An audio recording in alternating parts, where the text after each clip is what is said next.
So hi, I'm Adam from Talk to the Wookiee podcast. I'm here with David Stone at Sussex Comic Con in the UK. Hi David, please tell us your role within the Star Wars universe, or roles. Well, there was three. This one in particular was the first one. This was in A New Hope. I presume you can see all this? Yeah, and I played Wioslea. But originally, none of us were given character names. This was called the multi-eyed creature. Hence, yeah, exactly. You can see why. And then we had this head on for about 4 hours, and some of the holes here used to put straws up the nose. So you can drink through. Exactly. Yeah. And then Lucas knew something was because this was the first one, A New Hope. He realised something was going on. So then he gave us all character names and contracts on the film, because he didn't want to lose us. We were all various characters. There was all the Ewoks and God knows what in the cantina scene, which this one was as well, but also the land speeder.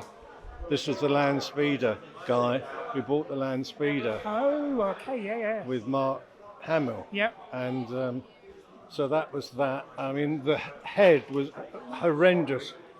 The head was, yeah. Oh, hi, Chris. Sorry, Chris Bunn. That's right. Chris trashing the place. Yeah, exactly. The head. No, hang on, I lost my thread. The head was made of rubber in one piece, and it was a monster to wear. Used to sweat. And, I bet. Was most of this shot at Pinewood in the UK? Is that L Street? L Street, sorry. Yeah, L Street. That was that. We were on it for weeks and weeks and weeks.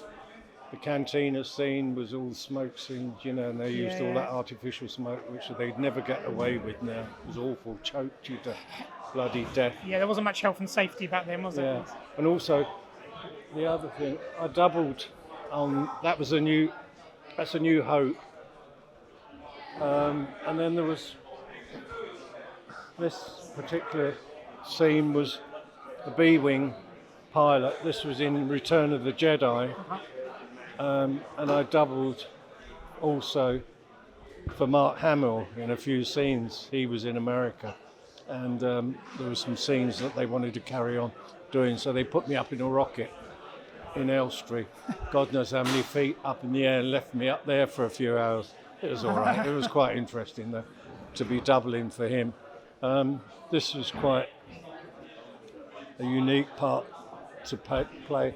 And then Lucas then got us into the third one, which was Empire. Return of the Jedi, the third one, yeah. Empire Strikes Back, which is this is Carrie Fisher. Yep. Oh, it's in the Hoth scene. Yeah, this is me here, and he seemed to keep certain individuals on to the one after the other. So there's a few of us along here. We're in the first 3 Star Wars films. Eileen, me, and Bill. Not Bill. Chris, of course. Chris Bunn.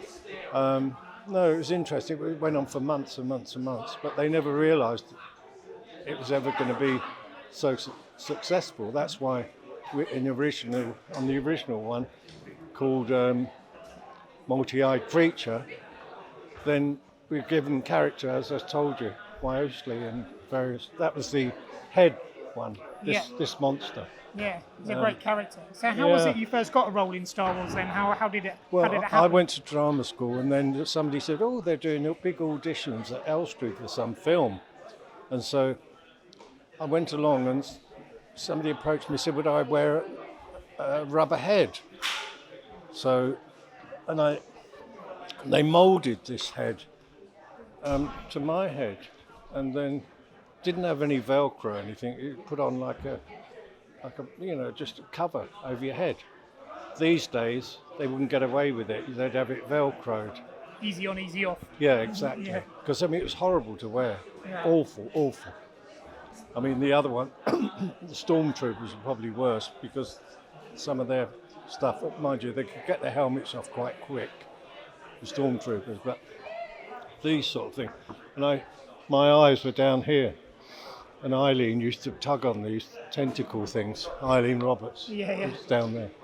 So, no, it's interesting. I mean, it was good fun 40 odd years ago now. So what was your impression when you kind of turned up and you're putting these outfits? What did you think of this Star Wars that you were getting involved in?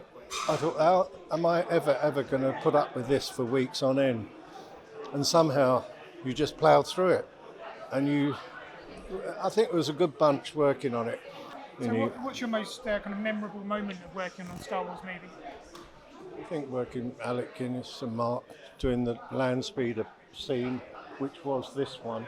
This is quite nice. So, shot of us, 3 of us here. Yeah, that's great. So what did you actually kind of get to have many conversations with Mark and Alec? Yeah, but how can all they kept saying is bloody hot, and as if it was hot. And I mean, to top it all, I got this head on, and then they put a bloody hood on top, as if I wasn't hot Just enough. to bake you a little bit more. Yeah, exactly. As you can see, hood over the top. Alex got one as well, hood as well. Yeah.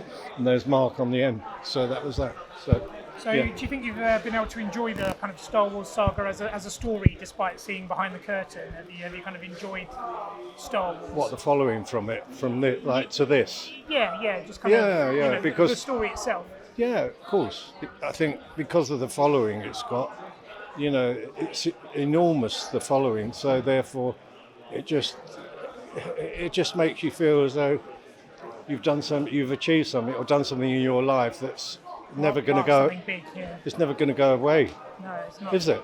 No, absolutely not. No. I mean, I guess that brings me on to my next question. Kind of with.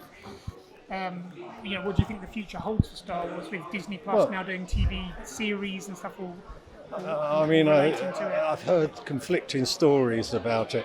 Some people say, the first 3 are the best 3. They never make the new ones like the originals. But then saying that, it's everyone's choice, isn't it? Some people like the new ones better than the old, and vice versa. But I think the original ones probably were the best. But it's individual choice, isn't it, on films and things. But I think whatever it is, it's got Star Wars attached to it. It will never lose the shine, will it? No, Ever? I don't think so. There's always a market for it. So Yeah. do you kind of collect any memorabilia of like any of the characters and things you played? Do you have a little collection yourself? Yeah, I do. I mean, I've got little B-wing pilots, memorabilia, all sorts of stuff at home. Hence, these are just my shots, most of them from the film. I haven't got this, of course. Somebody made one actually recently, a head. Really? Yeah, but for his own. I haven't asked you to put it on then. No, he lives in Madrid. Oh, okay. Guy in Madrid. So there's all sorts of people all over the world. They get in touch with you and they ask, similar questions what you asked them.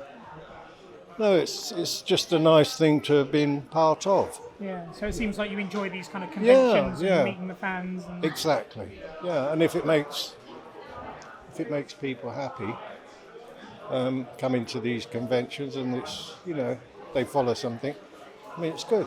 It seems to be a great way of also, kind of meeting your peers, people that you met many years ago, and having a chance to catch up. Bill was the director, assistant director, on a couple of them, and we've all become good mates. We all sort of, because Eileen, me, Bill, we've all been over America, to everywhere, Europe. Various places. So what else have you done kind of since Star Wars? What have you been doing with your time? Excuse me. Opened had a holiday cottage business in Devon, but I did that for 20 years. Moved from London down there. So you came away from the film industry. Yeah.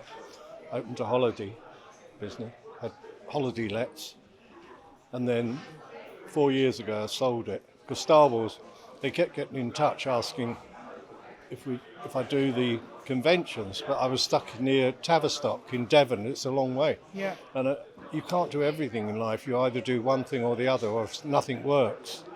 So I sold all that 5 years ago because my mum lives in London, and I moved back up here. And I thought, do you know what? Now is the perfect time for me to and nobody saw COVID coming and stopping all the conventions, of course. But Yeah, 18 months, because, I've done New York, I've done Boston, I've done Vancouver, I've done all America, Canada in the last sort of 4 or 5 years. But you're right, 18 months ago, everything grinding halt. And this is really the first one. yeah, hopefully it's going to pick back up again now. Then. Hopefully, yeah. So it's been a great opportunity then to travel and see the world. Yeah, of course, exactly. And, and some of the other guys, like Pamrose and all that, they all come, we're all like a family. Yeah. So the ones that are left, sadly, Dave Prowse and Bullock, they've gone recently. Yeah. But there's some of us still here. Yeah, well, and there's great demand, like Yeah. like there always has been for you guys. So Yeah. long may it continue. Yeah. All Thank right, you. Great. Well, thanks a lot for your time. No, that's all right. Thank you. Thank you. Bye.